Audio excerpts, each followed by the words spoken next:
Hello and welcome back, and after a mixed bag that was game week 1, we now move on to game week 2. But first, let's show you how we did in game week 1. So, as I said, a mixed bag.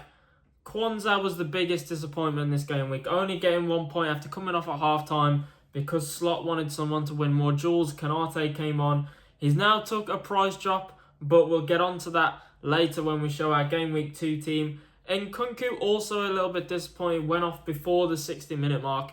We are keeping him for now and seeing where he ends up, where it goes with it and Kunku.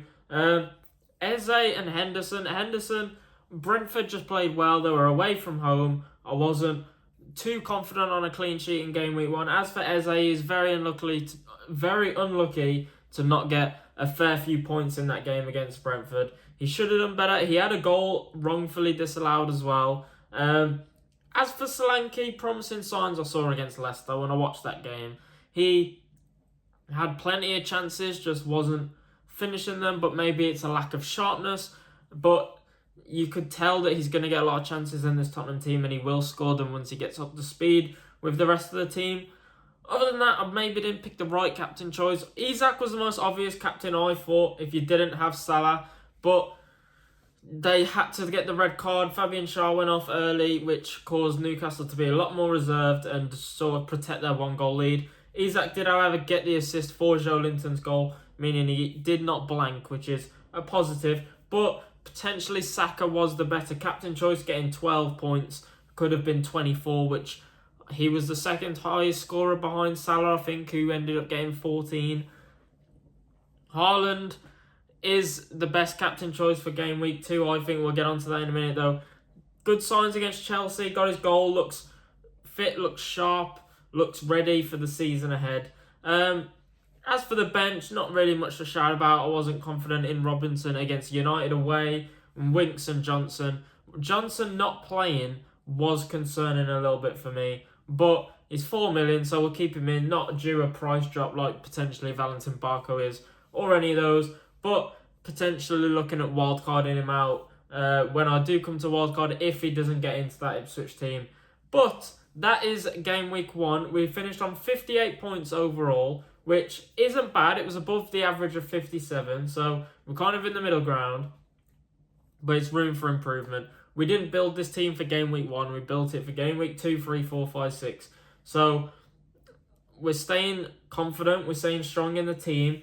If you want to join the league, then it is on screen right now, the code, and it is on screen for the majority of the video in the top corner anyway. But if we want to have a quick look at the league to see who is at the top, so 88 points is the leaders right now, not too far behind, 86, 82, and then a bit drop off into the 70s, 60s.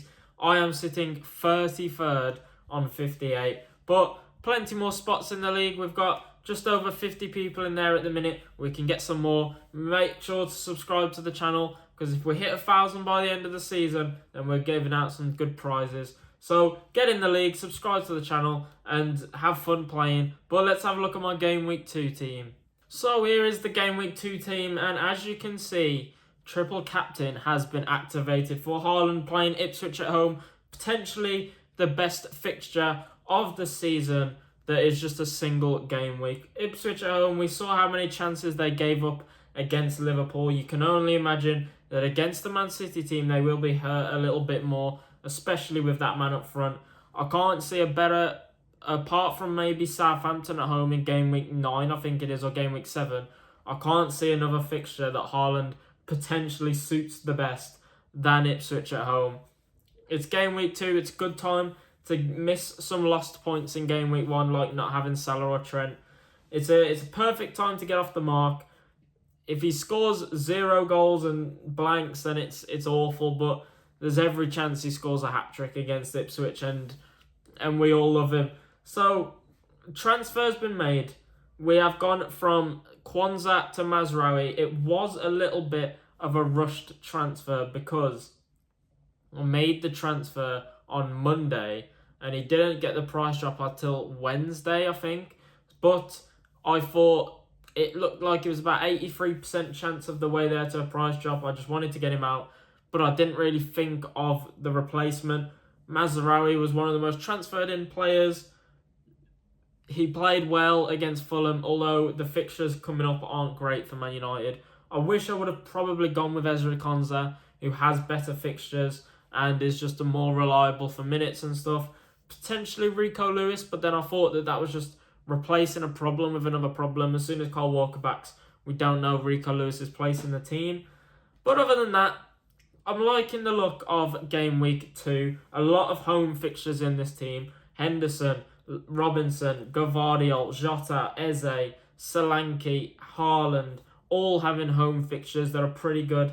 Apart from Gabriel and Saka, everybody has quite a good fixture. Wolves away is not a bad fixture for Chelsea. Bournemouth away is not a bad fixture for Isak.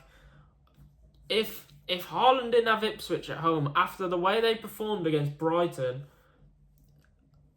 even though Everton were at home, Solanke is a good captain option for Everton at home because, like I said, the way they performed at home against Brighton, you can't imagine they'll be better away against Tottenham.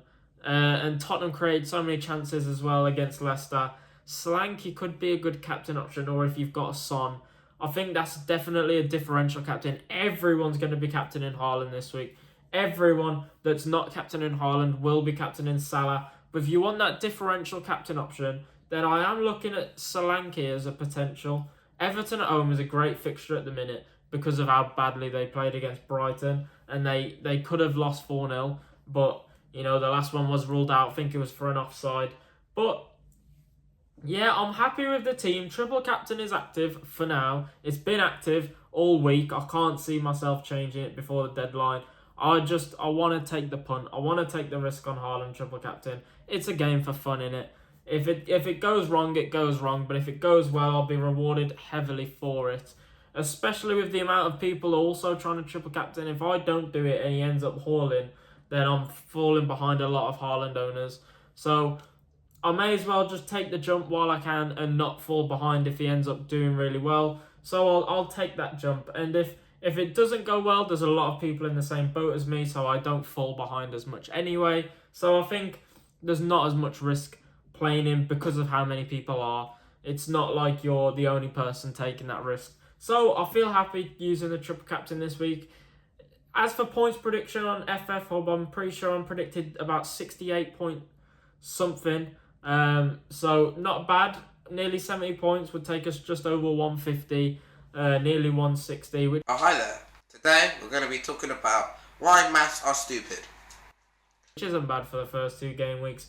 But yeah, that'll be it for game week 2 then. Hopefully it's a good game week. We're waiting on some big points, hopefully from the likes of Jota, the likes of Haaland, the likes of Solanke. Gvardiol may be chipping in on some as well. But as again, the code is right here on there. League code is right above my head.